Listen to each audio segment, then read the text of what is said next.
I'm a huge fan of many different artists, and unfortunately, I discovered him later in his career, but Nipsey Hussle's music and his message was, like, just so near and dear to my heart, and, even grinding all my life, the marathon continues. It's the same idea as bricks and mortar. You put one brick down at a time.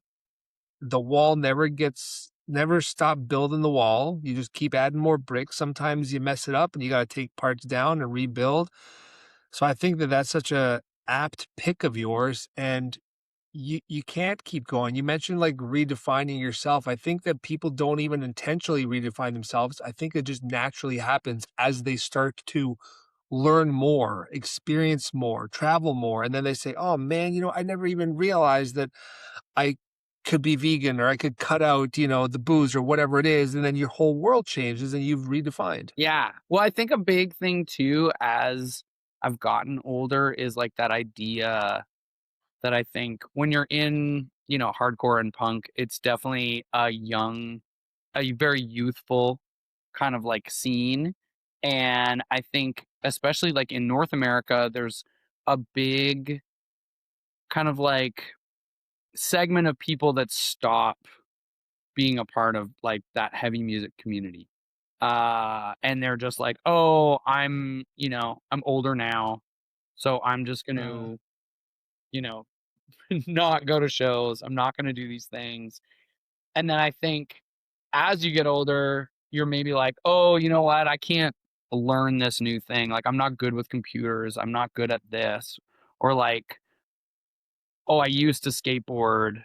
You know what I mean? Like all of those things that you hear over and over again. And I feel like as I've gotten older, like I'm better at skateboarding now than I ever was when I was 20. Like I'm exactly. better and faster at riding a dirt bike than I ever was, and I'm 46 years old. It's like those kind of things that you keep sort of like pushing and redefining and like learning new things, like being like, man, I'm gonna get better at graphic design. Like I'm gonna learn how to do all this stuff because there's no point in like slowing down just because I'm 40. Like if anything, I'm Mhm. smarter now than I was when I was 24. Like there's Yeah. there's I think there's those like kind of like definitions and excuses that we put up for ourselves, but that you Mhm. can just change that narrative and just being like, "Oh, no, I'm just gonna like, yeah, redefine that idea and just become a better version of myself the older that I get." Yeah. I'm with you. You're born in 80, I'm born in 80. We're both 46. Happy birthday belated. Yeah. Um, but I feel like I'm making up now for a lost time more than ever before. I'm arguably in the second half of my life now. I've got kids.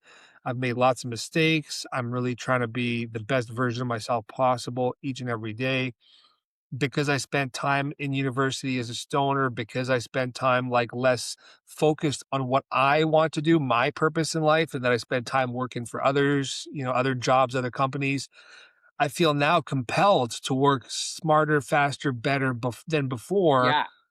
to get more stuff done. And because I'm older and wiser, like you said, I feel like I can be more efficient and balance that time so I can be really present and be an amazing dad. But then when it's work time, it's go mode. Yeah. Yeah, I think there is a little bit. The only thing that I would say that's different is there is a bit of that like 20-year-old chaos that Mm, when you're 20, it's just like everything's firing, you're like barely sleeping, you're like working on a million things. I think now that we're older, we're like, I need to actually sleep so my brain will work. I need to like actually like put fuel in my body and I can't just live off of like coffee and like whatever. But I think with those, you can still tap into that youthful chaos even in our elderly states.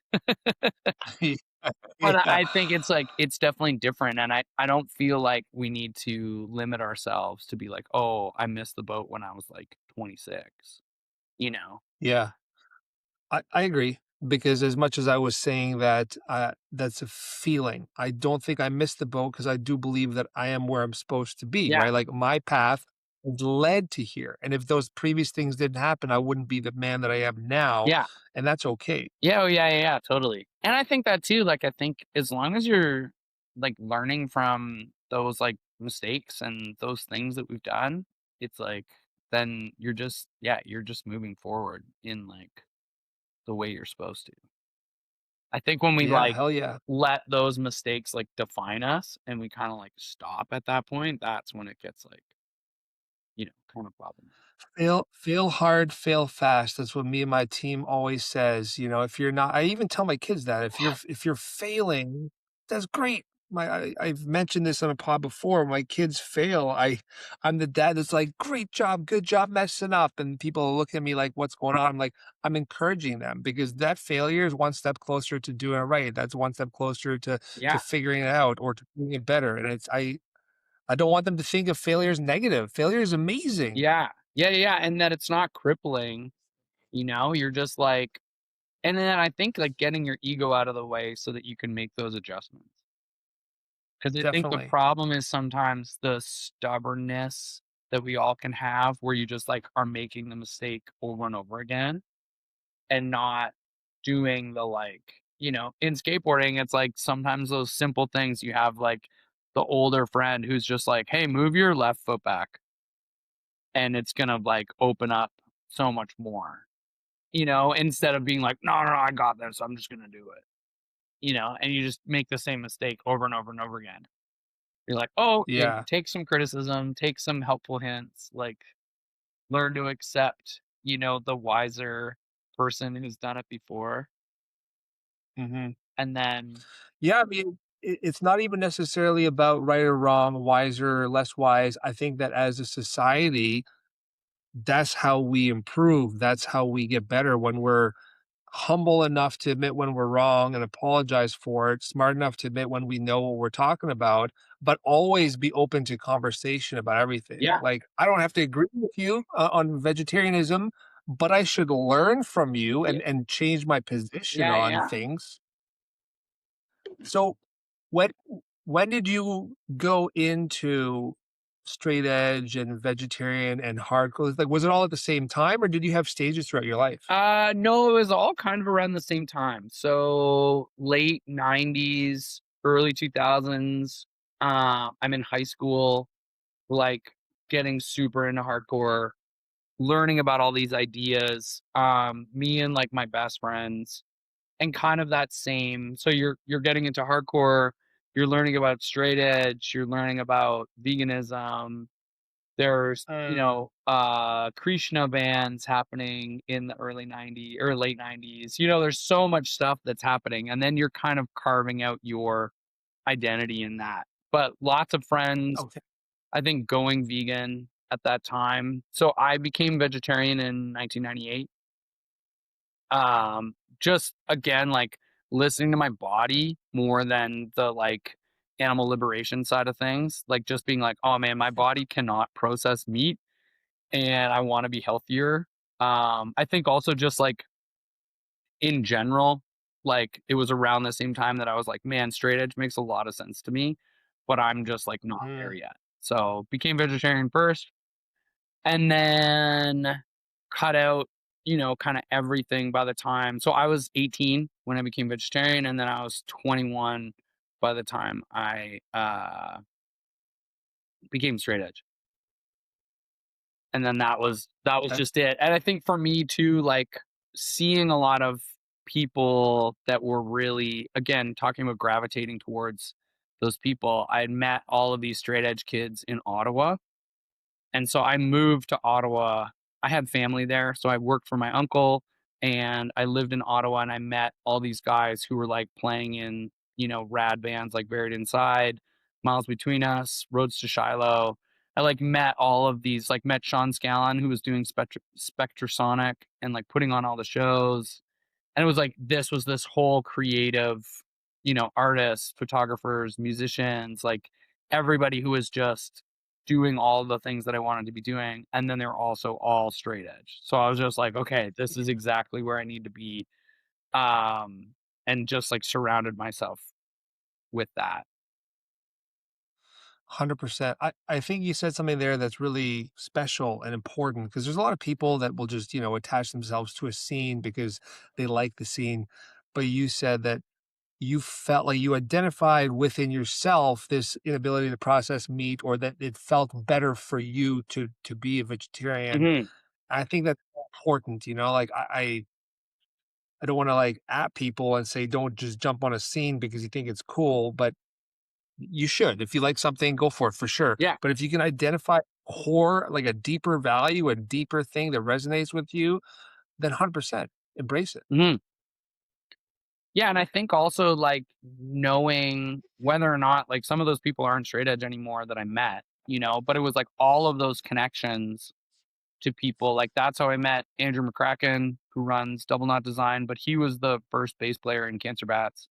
That's who, we did all of the like, he did all of the graphic design for Cancer Bats. He taught me so much about graphic design and, like, art Yeah. and so many things. It's like, I met Andrew that summer, like, that was how all of that stuff kinda, like, moved forward, was, like, all of those people that I Mhm. met. And I think about it as just, like, yeah, making that decision to, like, get out of the situation that I was in and, like, physically move myself to another city and just, like, be around a lot more, like, positive people. It's like it Yeah. opened up my world to so many other things.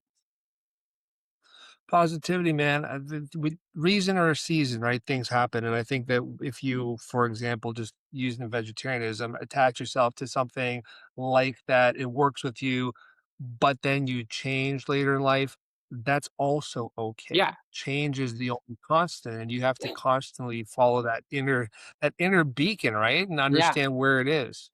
Yeah, and I think doing like, I'm still straight edge. I'm pescatarian now. Like, I love eating seafood, so I live in Halifax. It's like where I'm at, but it's like those things can evolve, but as long as, what you're doing is like, yeah, again, paying attention to what feels right for you and what feels like, good and positive in the world that you live in, Yeah. and that's the best thing.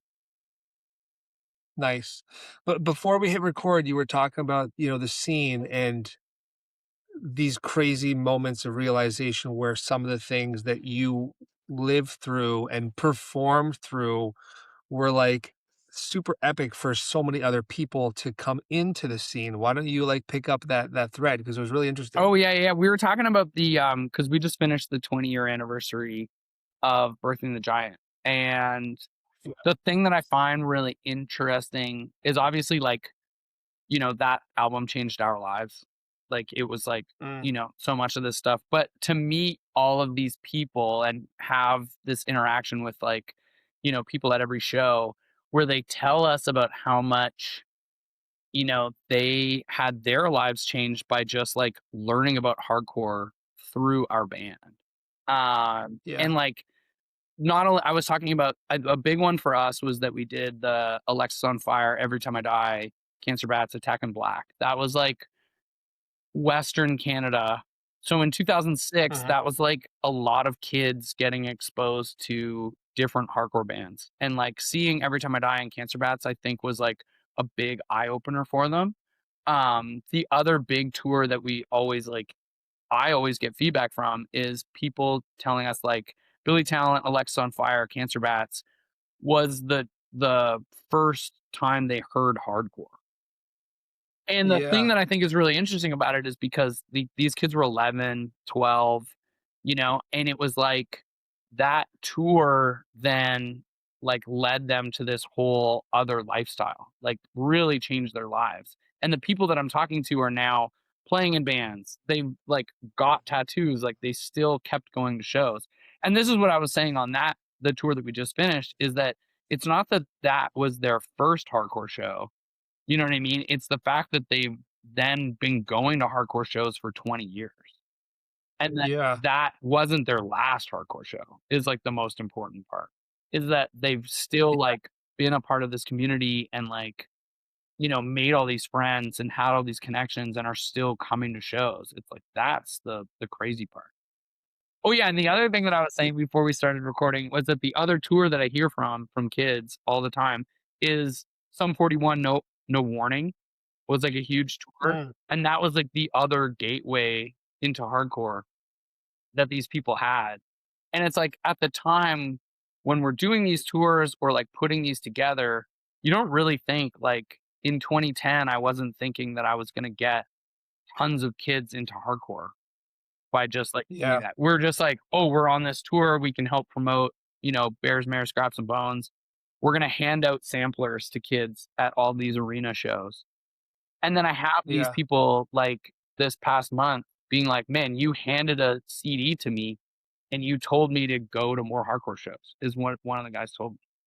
And I was just like, dude, I remember having those same connections when I was like in high school to the older guys, like, in bands, like just taking the time to be like, what's up, man? Like, come to a show next week. And you're like, okay, Yeah. I should.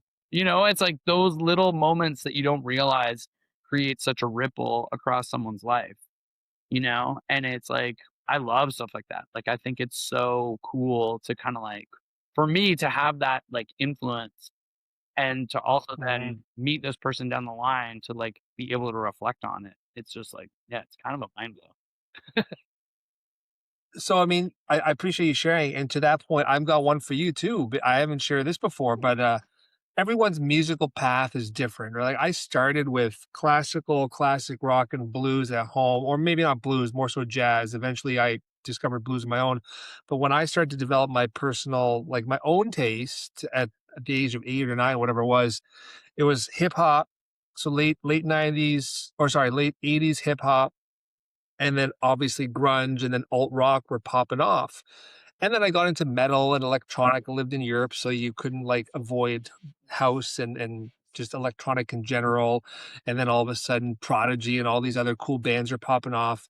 Fast forward to like early 2000s, and I'm back in North America, and I started to discover hardcore. But to me, hardcore, my foray into hardcore was like New York hardcore. So I thought hardcore was Madball, Hatebreed, Life of Agony. Yeah. And then all of a sudden, someone said, "Here's Cancer Bats. They're metallic hardcore." And I was like, "What?" And then all of a sudden, Trustkill Records happens, and then there's all this like cross, and then you kind of go backwards and you start to discover, for me, Black Flag and Bad Brains and like some of these other bands, and you're like, hold on a second, how did I start here and then go this way Yeah. and end up back Yeah. there? Yeah. Yeah. Oh man, it's crazy. So for me, the thing that because I grew up listening to skate punk and punk rock and all this Oh, stuff. So finding out about bands like Black Flag, Youth of Today, um, Minor Threat, that was mm, that was punk. So I didn't even yeah, know the term hardcore.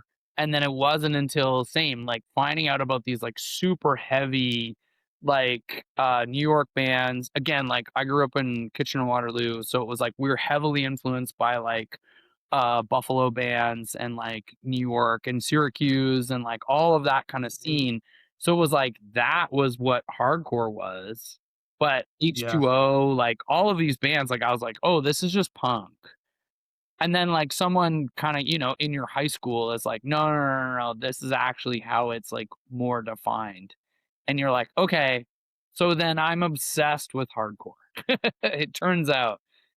And then realizing yeah. that like, yeah, it also was that umbrella of like metalcore. Uh so again for us, like Converge, Cave In, Mm. all that Boston kind of like heavy stuff that was coming out. It was like we were just like obsessed with like East Coast hardcore. Hell yeah.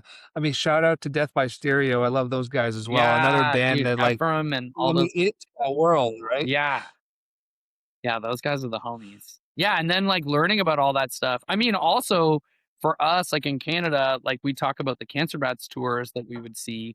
Like a huge phenomena that doesn't get talked about enough is those snow jam tours that used to come through Mm, the whole country, and it would be like Sick of It All, Death by Stereo, like all of these different bands, Ensign, and there would always be a ska band. It would be like Catch 22 or Voodoo Glow Skulls or like whoever. It'd be this big mixed bill that would be playing across the country, and you would yeah. get exposed to all these different bands. But it also for us as kids meant we were kind of like allowed to like all of those bands.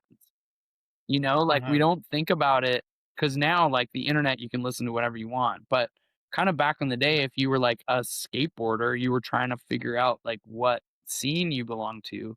And then all of a sudden, here was this big tour, all these bands playing together. And you were like, oh, okay, so I can technically, listen to all of this stuff and we can all rock together and it's really cool. And it was like Yeah. such a crazy, like eye opening thing to have. You know what you just reminded me of? It was around the same time too, where like the Family Values tour was popping off, and so people would be like going to see all the alt metal, new metal stuff with Yeah. your Limp Bizkits and your Korn and your System of a Down, but then you had like Exhibit and Eminem and stuff playing too, and it was this really cool meshing of worlds into one fun, just for the music environment. Yeah. Oh, and I remember even later eras like Walls of Jericho, Bury Your Mm, Dead, and Deftones were like on one of the Family Values. Like, yeah. yeah, it's such like a cool mix of all that stuff. So let's go back. You know, you said 20th anniversary of Birthing the Giant, which is just such an incredible feat. And I know what it's like to sit back and reflect on something. It's wild. So two questions. One was the 666 release date intentional? Oh, 100%. Yeah. Yeah, we figured out that it was Greg Below from Distort who like figured out that was one of the dates that could line up.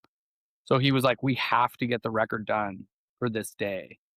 And I remember we were in the studio and we were just like trying to get everything finished. It was our first time working with like, Gavin Brown, Eric Ratz, Kenny Long. And we were just like, Mm. oh man. And now we have an even tighter deadline that we have to get this finished for. But there was a bunch of records that came out. There was an AFI album that came out. There was a Slayer record that came out.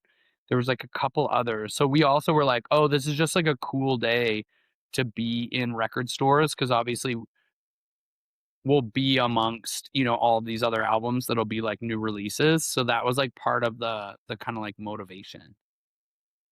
Yeah, I mean, that makes sense from a marketing perspective in the world of metal and hardcore. It absolutely Yeah. works. I was curious, like, if it was a happy coincidence or intentional. So intentional. Yeah, yeah, yeah. Second Once question, once we like figured out that would line up, we definitely like really got our shit together to like hit that date. make it happen. Okay, so to that point, birthing the giant, it's so ironic now with hindsight that that was literally you in many forms of manifestation birthing this giant that would become your career and your life and music. Yeah. Was that also intentional, or was that just No, that was happenstance? I think that because it was such an era of like nonsensical names for things. I feel like birthing the giant was just like a crazy idea I had for like a music video Mhm. that I remember I was originally like kind of riffing on and like telling to like Mark Ricciardelli that I was like, oh yeah, and we'll call the record Birthing the Giant, and it'll be this whole thing while this woman is giving birth to a boat and blah blah blah, blah, and we'll be playing on the boat. And we were laughing about it.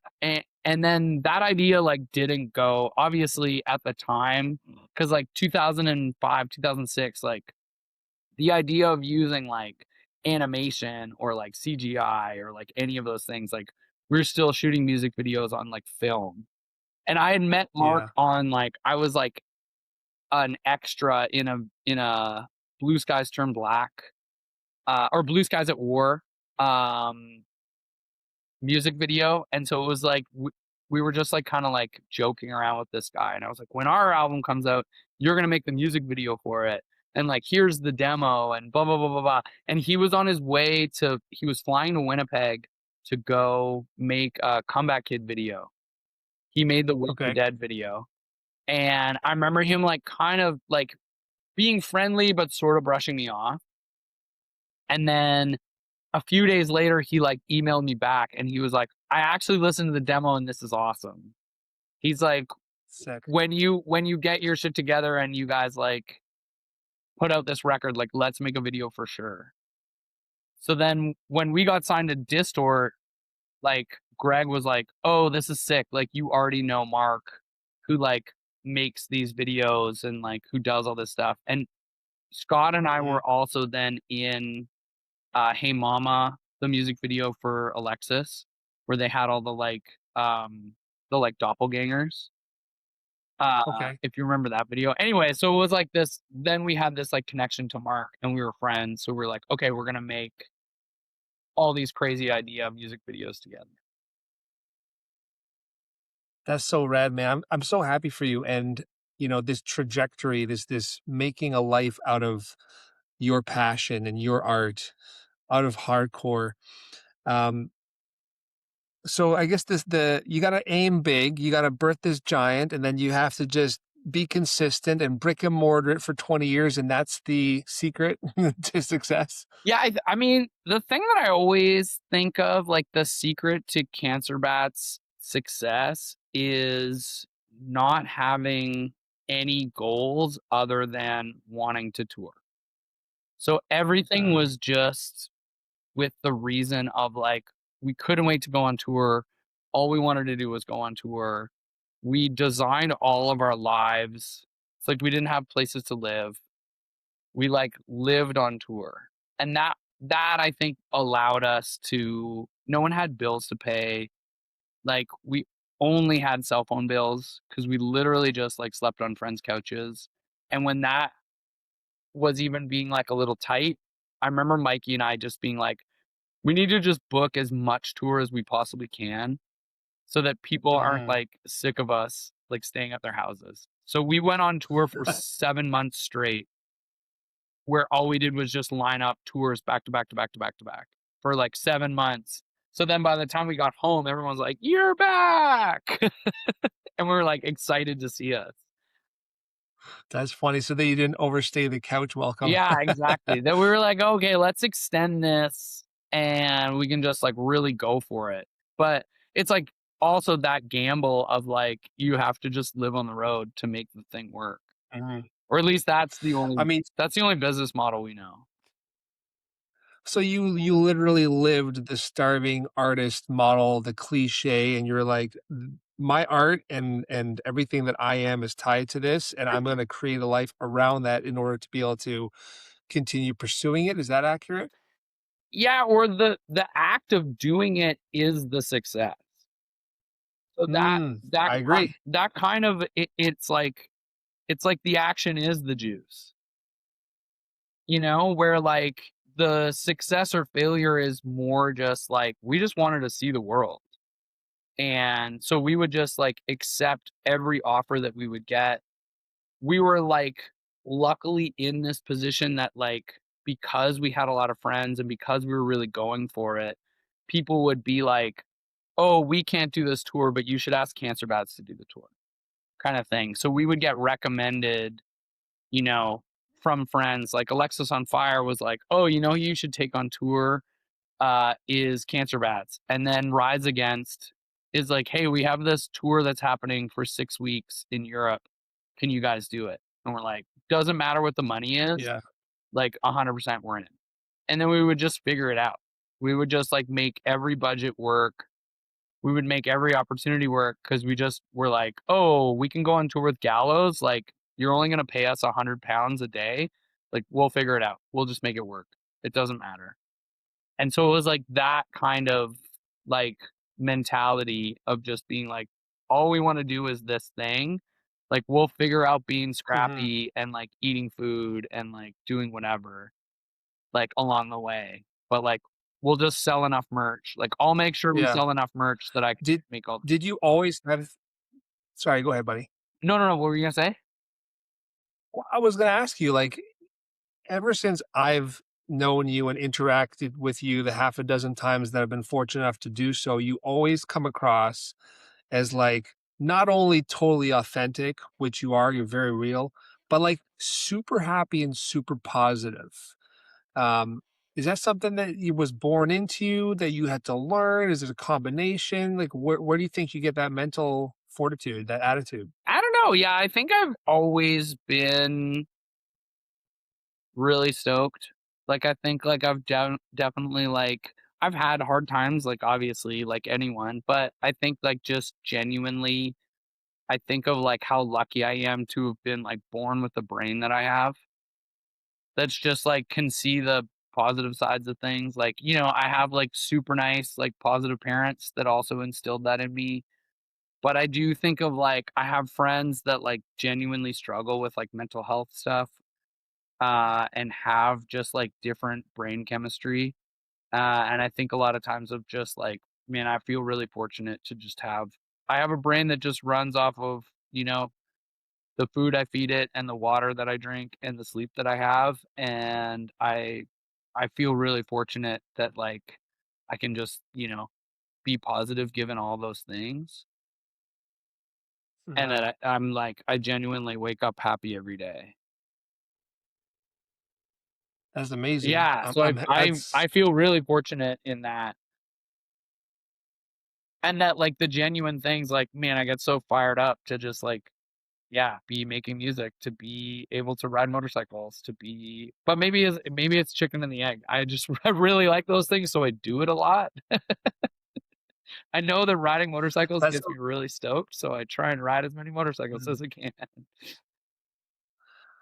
Yeah, I hear what you're saying about chicken and egg. I mean, I think that authentic people, people that are living for themselves, that are, in tune with themselves, tend to be happy, and then the cycle perpetuates because they're finding stuff that makes them happy, and then they feed into that more and more. But you've been keeping it real from the first time I met you.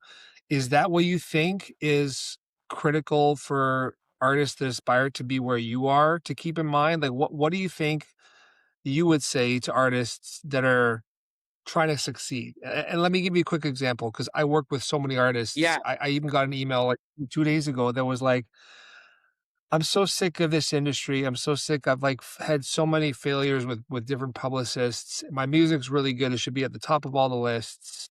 Blank. Or yeah, my album, and why isn't it getting coverage? It's tough to sometimes tell people like it's not necessarily the music or you. It could be a million different things, yeah. but the only answer is you just got to keep going. Yeah, and I do think that it also is I think, like, I've had, those moments where you're kind of like sort of what I was okay, let me start this again. Kinda, like, thinking about, like, the people that you surround yourself with. So I think, like, that side of, like, trusting your vibe and, like, who you actually want to be working with, whether that's a publicist, a record label, a booking agent, the promoters of your shows, who works on your crew, like all of those things, like you are in charge of, you know? Mhm. So I think choosing the people that you get the best authentic vibe from, who do you actually like hanging out with? Not who you think potentially could get you further in the music industry, not who you think and like base it on, merit, but like more so, I think base it on who you align with, like who you vibe with. Yeah. Like maybe there's a bigger, better label, agency, whatever, you know, but if you don't get along with that person, if that person kind of the way they roll gives you the heebie-jeebies, that is not someone I want in our camp. Like, that's not Mhm. how you know what I mean? Like, you can be the best sound guy in the world, but if the way you order dinner gives me the creeps, like, absolutely not. Like, you don't tip your waitress, like, you're not in our camp. You know what I mean? So I think it's like that overall kind of like vibe of like who you surround yourself with, I think will resonate so much like louder in your Mhm. career, in your life, in your own happiness.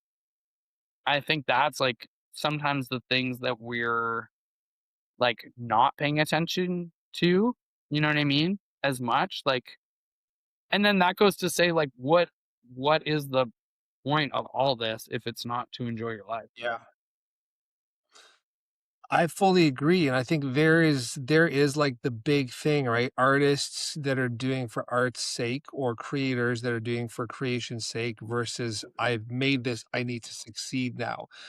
Did you ever have that problem in your career where you finish something and then you focus too much on maybe the result and what the album was gonna do rather than just enjoying creating the album and then saying, "Yeah, whatever happens, happens?" I think that there's those moments where we kind of felt like we've done things that we should do, and then being like later on, like I think just like us doing our own kind of like headline shows and being like, you Mhm. know what, I really like headlining and playing these venues. Like I really would prefer to be in these like cool independent bars than necessarily like opening up an arena tour. Because that environment isn't my favorite. That's not where I wanna go to see shows. It's, like, not where I wanna be living the next year, is, like, at, the whatever bank-sponsored arena. If that was the Mhm. situation that we found ourselves in, I think we would have to, like, navigate it. Like, if there was, tens of thousands of people who wanted to come see our band, it's obviously, like, a different, like, conversation. But I think in the Yeah. same way, you can, like, navigate that to be like, "But what do I want my life to look like?" Do you know what I mean? Do I wanna hang out in these, like, sterile environments that don't reflect me, or do I want to like be at these bars? Like it's like I really, enjoy the bars that we get to play in, the people that we get to interact with, like you know, the the promoters of the shows are like the people that we also have like grown up with and who we've worked with for 20 years. It's oh yeah, this is the experience that I want to have because I can walk across the street and go to the independent coffee shop that's also amazing and have a great interaction with those people. Like that's again part of my whole day is like Yeah. is this. It's not just what are we doing for the show and like what's the weird, sterile backstage that we're living in, for the entire time Mhm. because we're at an arena that's not even close to downtown. You know what I mean? So it's like I think all of those things that kind of like you can pay attention to. And even if Cancer Bats was in that kind of like world, it's like, okay, well, how do we make this more in line with how we want to live and the experience that we want to have? And not only that, for our fans to have. Yeah. Because we take that So into do you account, think like when we're talking about shows and even like, oh, hey, this venue, like on the last tour, it's like this venue got upgraded. So we need to find a bigger place because now there's twice as many people that want to come. And it's like, okay, but we're like, but we need to also have a venue that's gonna be in line with the vibe where we were supposed to play originally. Mhm. Because I don't want it to all of a sudden go to some place where the show is gonna suck. Because it's like there's Yeah. twice as many people, but none of us are having fun. And luckily it did work out like that. So we're like, oh, okay, no, me and Mike, are online. We're looking at photos of the venue and we're going, okay, this place looks cool. This venue is gonna be awesome. I know this is gonna be the same experience that we want. And that show ended up being amazing. So it's like Yeah. taking those moments to just like make sure that we're doing things that are in line with that. I think those are like the important kind of things that you have to be mindful of. And that it's really awesome advice, and you said something there that I hadn't thought of before, is that you are taking the same approach to the business side of the industry as you are to the creation of your art, of your music, in that you wanna enjoy it, you wanna be present, you wanna have fun, and if you're not, what's the point? Yeah, exactly. In the same way that like, we want our lives to feel a certain way, Yeah. you know? So what would you say to artists that are almost like stuck? They're new artists, they're aspiring artists, they're hungry, they've got, this stuff that they've created, and they get stuck on this success and streams, and I need to, and if, and what would you say to those artists just speaking casually? I think like cuz we have definitely been, whatever like back in the day was MySpace, and you're going, Mm, why don't we have as many MySpace followers as this person? Or why don't we have? And then you realize a lot of that stuff is fake. It doesn't last. It doesn't actually matter. The thing that I would say to all of those artists is like, what's your real connection to the people who are coming to see your show? Yeah. Like, what happens when you play? Because like, I've seen artists with huge numbers even play in their hometown, and there's way less people being represented online that are at that show. Yep. So to me, the thing that really matters is like, what's your actual community? You know, what's your actual size? Because for us, like, we've always been really fortunate to have this like touring community and people that come and, interact with us, buy t-shirts, they buy records from stage, like that's been so much of our world for the last 20 years.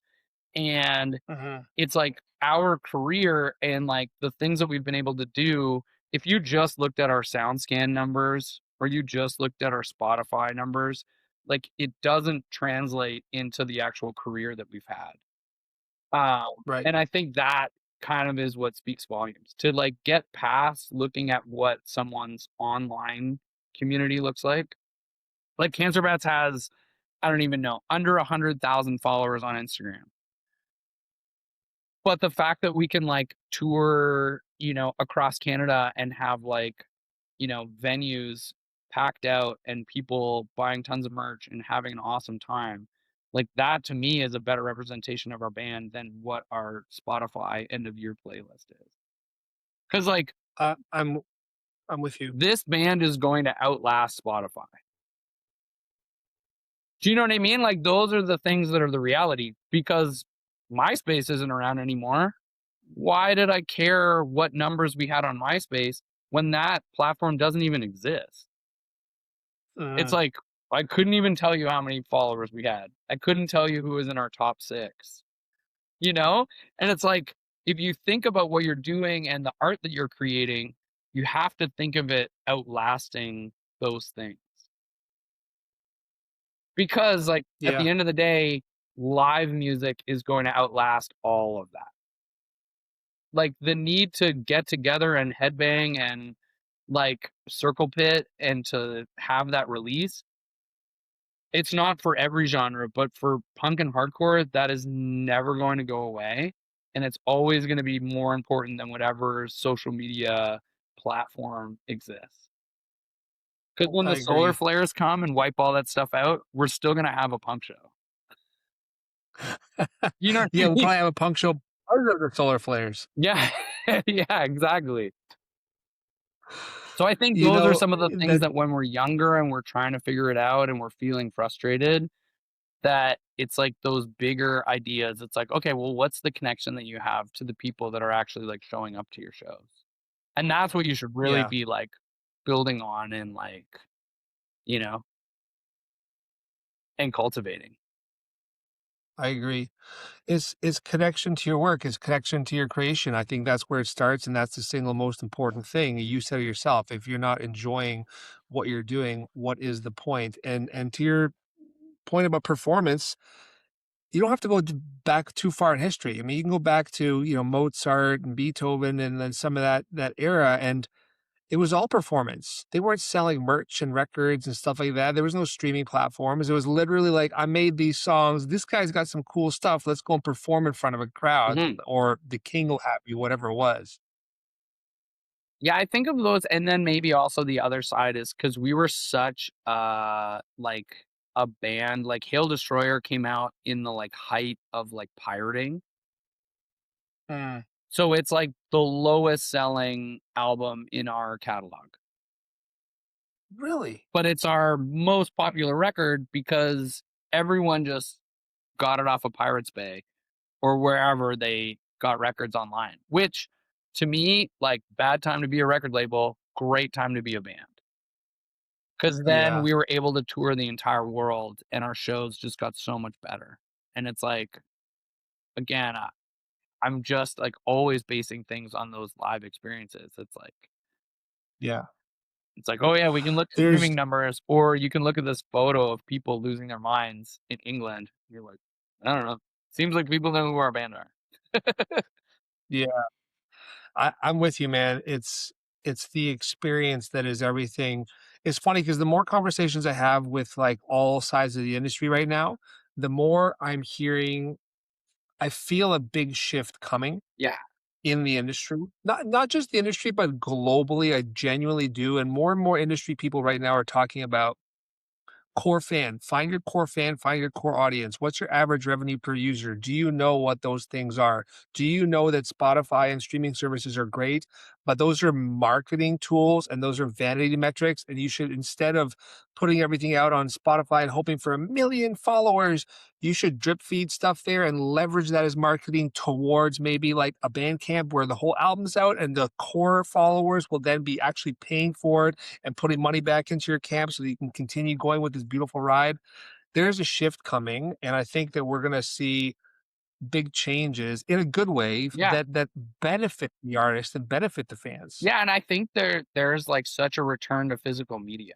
Like, we've sold Mm, more CDs on this last tour, this past month, than we have in the last, like, probably 3 years.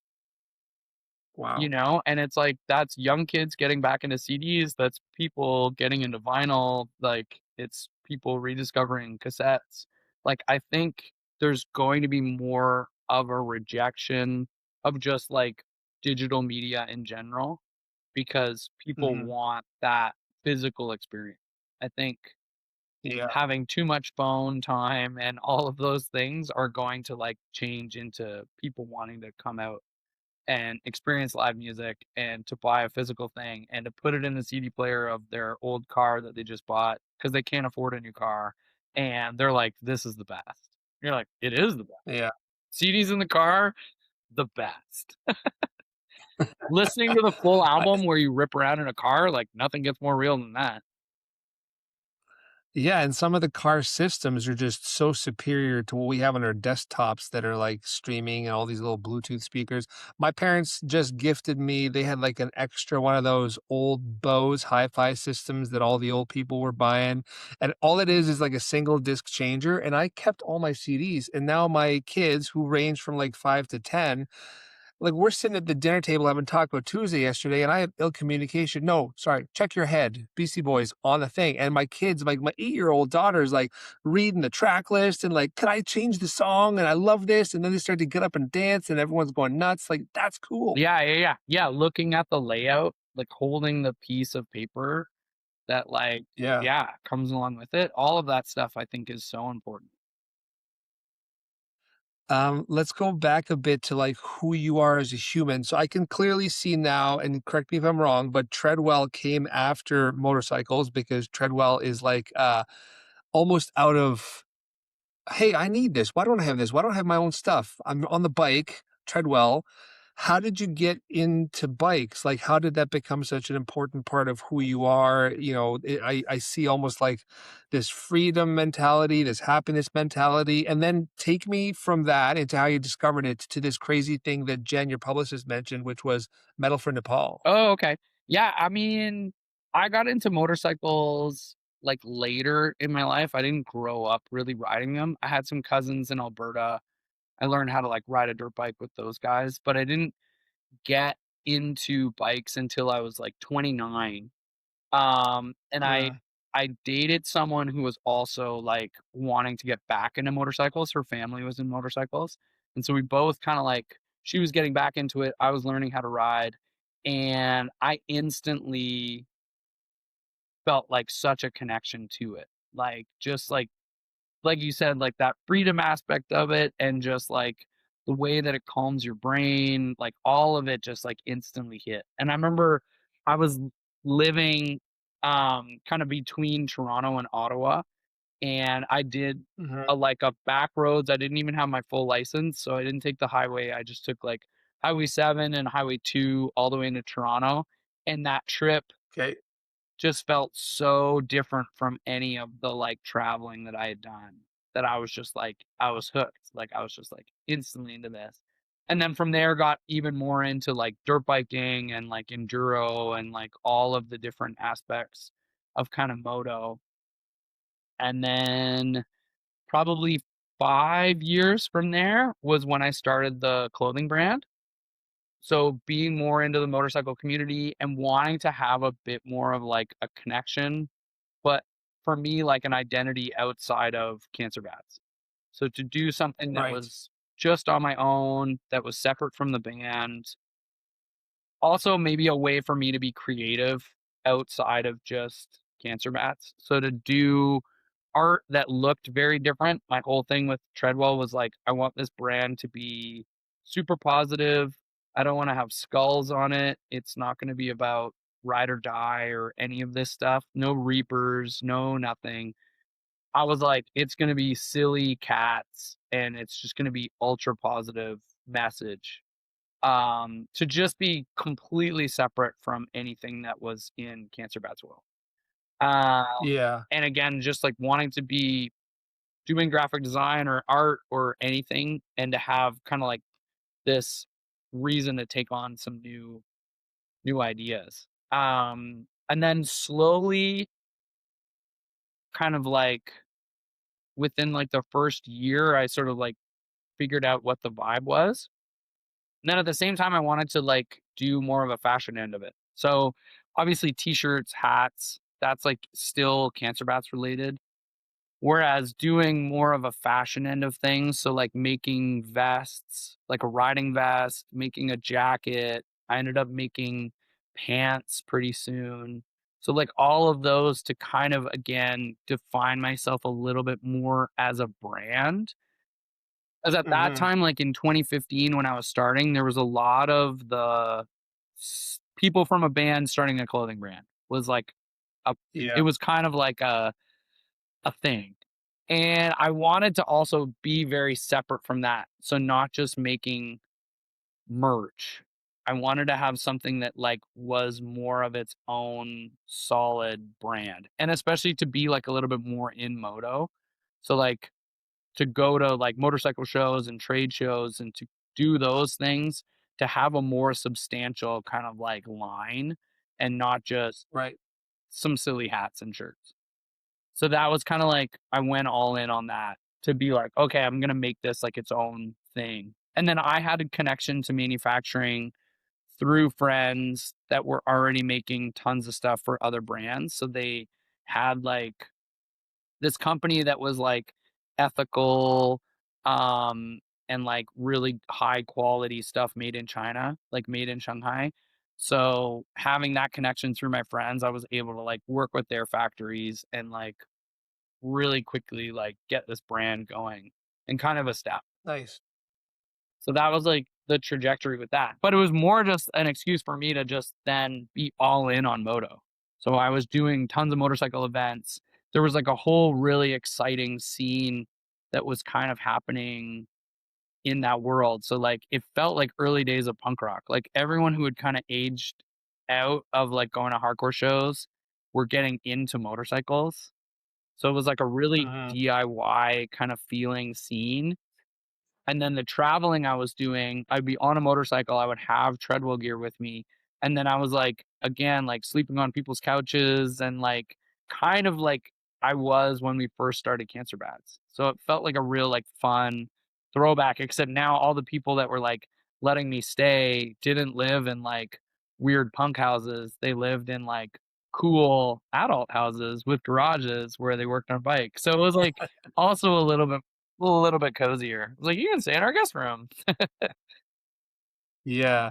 So it was kinda like a really fun, creative outlet for you and simultaneously, like, nostalgic and throwback to the early days of, like, starting up the Cancer Bats? Starting Cancer Bats, and then I think for me also having something where my whole identity wasn't just defined as Liam from Cancer Bats. I think that side Yeah. of things, like, it appealed to a lot of Cancer Bats fans, but lots of times I would show up to motorcycle shows or, like, races or things like that, and people would be like, Mhm. I don't know what that band is." And I was like, "Oh, okay, sick. I'm here just because I'm Liam from Treadwell and not because I'm Liam from Cancer Bats," And, like, that kind of, like I think for my own, like, ego and, like, everything like that was, like, so healthy to have this other side of things to kinda be like, Mhm. "Oh, okay, this is, like, a whole new chapter for me to, like, kinda dive Yeah. into." You said it there too, that it was supposed to be a positive brand. I mean, one of the descriptions of one of the shirts was a fun collage energy, letting the world know that you're cool to roll with the punches, and you very much are, a roll with the punches guy. Do you feel like motorcycles in general or riding in general is something like there's something more meta about it for you, in terms of freedom and rolling with the punches and Yeah. being flexible in them? Yeah, I think, like, that side of things too, that, like, that whole, it's not the destination, it's the trip, kind of, like, mentality that, like, it is all the things that happen along the way, and it's all of those people that you interact with. I do a lot of motorcycling solo. Originally, it was because a lot of my friends just, like, couldn't, their bike wasn't working or they just couldn't get the time off. So Yeah. I was just always doing trips by myself. Now I kinda really like it, like, the solo side is, like, a part of that because you end up meeting so many, interesting people along the way, and you have these, like, kinda Mhm. interactions that you wouldn't necessarily, like, if you were with other people when you're with a group, you know? So when I'm by myself and I'm, like, in Europe, and you're trying to, like, cobble together enough of, like, a language so that you can communicate with someone, like, it's, like, a really fun and, like, different experience. Mhm. So you're like a really humble, go with the flow dude who's creating art for art's sake, who's just enjoying the ride as much as possible. You develop deep and meaningful relationships. So what's it like then when, for example, in 2021, I think it was when Scott, your guitar player, like left the band? What's it like being in this incredible journey with other people and then having people leave, and not in a negative way. Maybe it's No, just no, their no. time to focus on different. How does it make you feel? I think that side of things, like, with Scott, I feel like his journey had shifted where he was a new dad. So that was, like, a whole big thing for him, and I think that side Mhm, of things, like, definitely seeing people in general, like, that changes you, You don't wanna be away from your family, you don't wanna miss those things, you leave for a tour and you come back and your kid is doing something, month by month, like, completely different, especially when they're really mhm. young. So I see that being, like, hard, but then also it's like, I really am excited to still travel and to still, like, explore the world and to have those kinda, like, different, experiences, and I realize that that's not for everybody, Like, that there's Yeah, people who go, "Oh, yeah, like, I've done that." Like, talking with Scott, he was like, "You know what? Like, we've been to Australia a whole bunch of times, and I've been to these places, and I realized, like, I kinda would rather be with my family and be working with bands, like, in my studio, and when we were on the phone and we were talking about that, I was like, "Dude, that totally makes sense." Like, I yeah. think there's just different brains, like, I have that kinda mind that I don't even understand why I can't sit still, that I always wanna be doing stuff and I always wanna be traveling, so it's just, I think, different mentalities, and I'm definitely happy for Scott, like, to be able to, like, also know when your time is coming to a close and not be Mhm. out, on the road where you're feeling like it's a grind and you don't, enjoy those things. Because it's like, then Yeah. all the more reason to open it up and to have that experience be available to someone else, like Jackson, who's now with the band, who he had never traveled the world, and we're going to these festivals, and he's, like, so excited that Metallica is headlining, and he's so excited that, we're gonna play a festival and Drug Church is playing, or that there's, like, all of these different things that are happening. He'd never been to any of the countries we were going to. We're like, "Oh, yeah." That Mhm. makes our experience also, like, exciting, like, "Dude, we're gonna go to, like, Belgium, and we're gonna eat this, and we're gonna, like, get to go, drink these coffees and, like, do all this stuff." So it's, like, kind of exciting then to have these different people in the mix.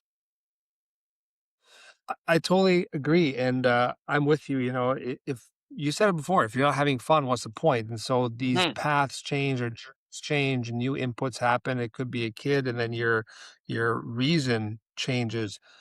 But what specifically, like there are a lot of people in your situation who might almost like take it personally or feel like stressed or bummed out that like, oh, I started this project with all these like super homies and now it's just me and everyone's leaving.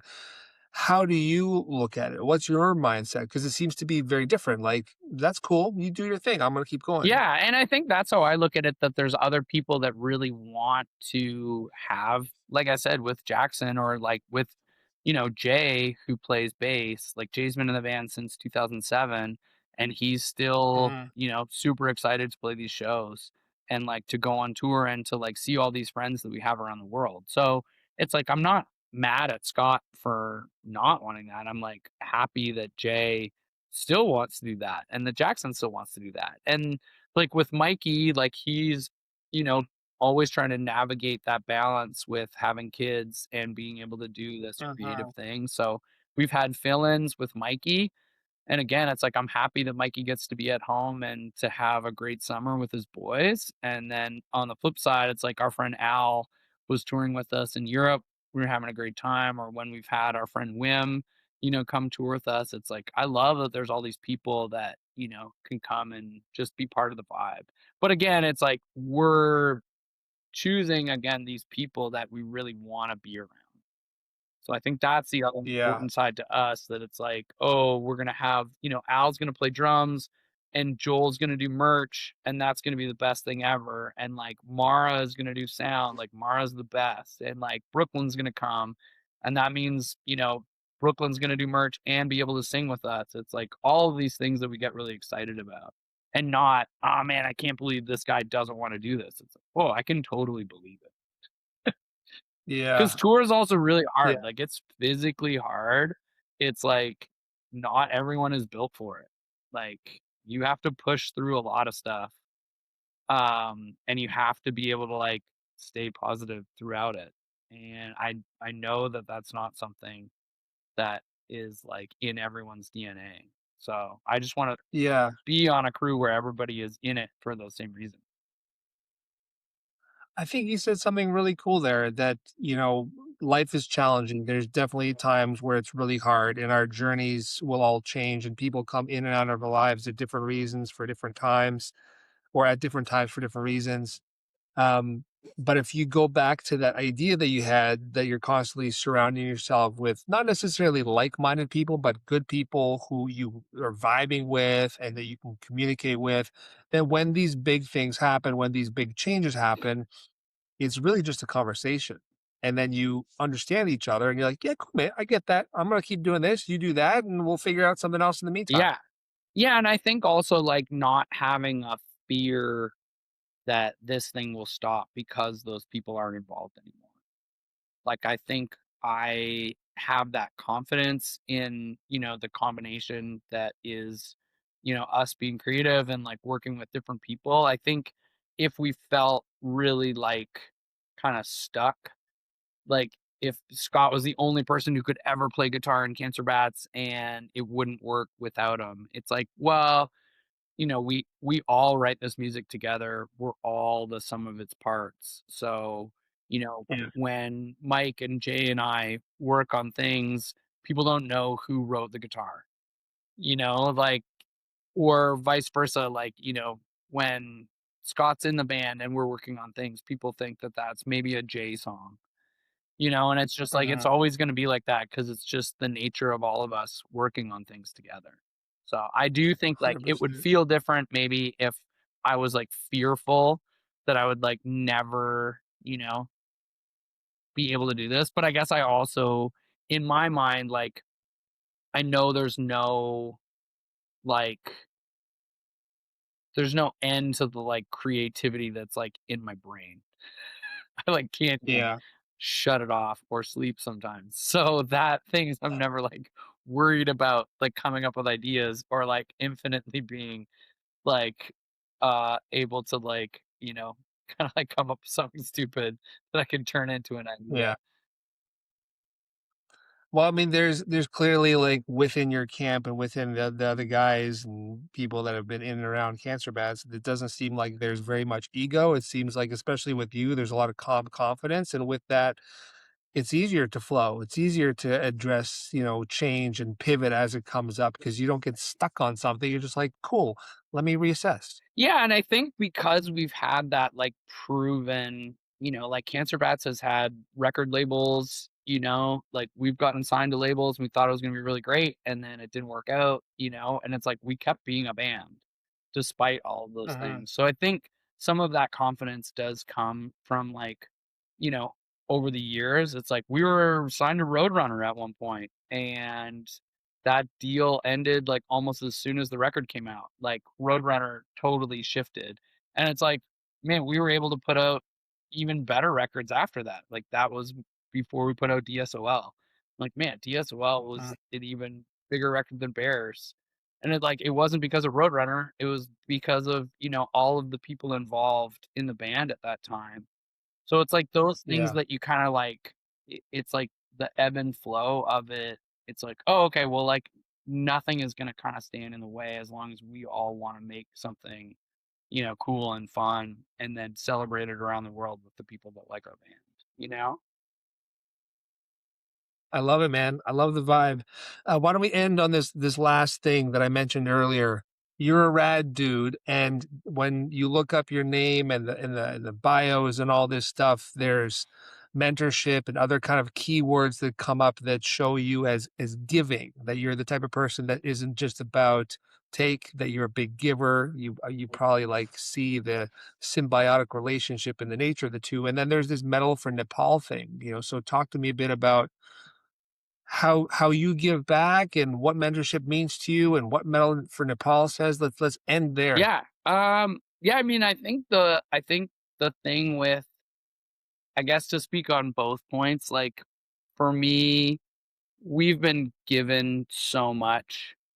Like, I've had so many people who have helped us out, who, when we were young, saw something in us and gave us so much, like, good advice and, like, free advice. Like, no one was trying to, like, in the early days, like, trying to be, like, a manager or, like, anything like that. They were just, like, people from the community who saw that we were working really hard. I remember, like, the tour manager for Every Time I Die, he saw that I was really hustling on that tour in 2006. So he taught me tons about hustling merch, about, like, all like, here's how you run a merch game, like, here's how you do all this stuff, and just, like, imparted a ton of, like, wisdom on me for touring, just because he saw that spark in us, and Yeah. it helped so much for the next year of touring, and so then fast forward when I see somebody, like, when we meet bands like Ethereal Tomb or Mile End or, people that, like, kinda have this same 20-year-old spark that we had. It's like, all day, I will answer questions, like, anything I can do to help because all of that help that we got, like, valued so much. And maybe that's Mhm. just, like, a thing to do with hardcore. Maybe that's just, like, the act of service, that you realize is more important later in life.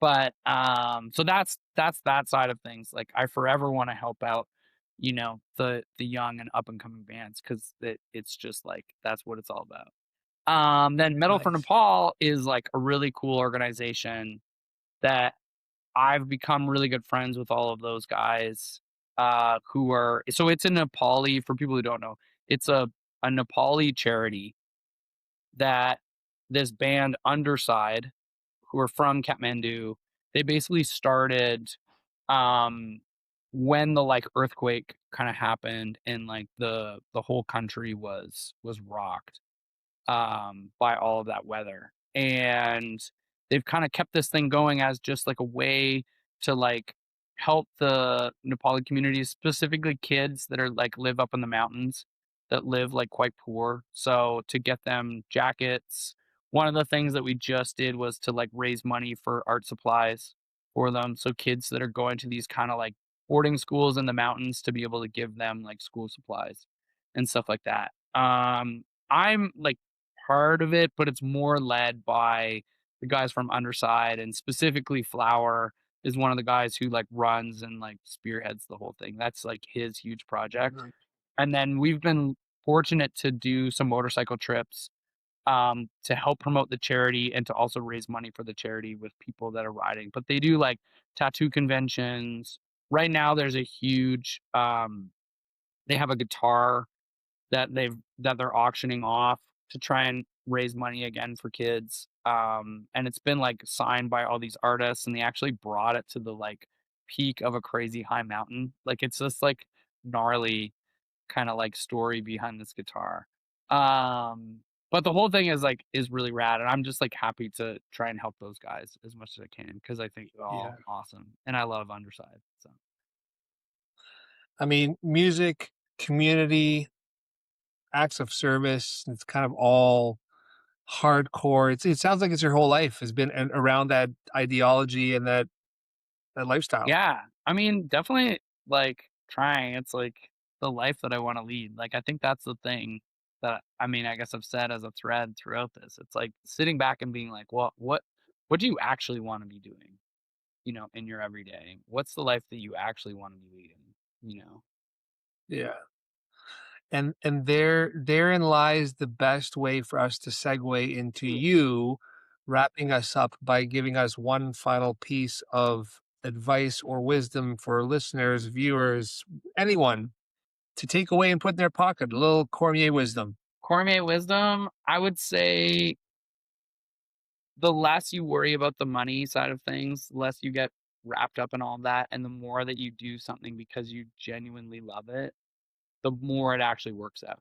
So as much as you can turn off that part of your brain and just like focus on the sheer like passion that you have for the thing, then the money also doesn't matter because you're already winning by just doing it. That's my 2 cents. That's kick.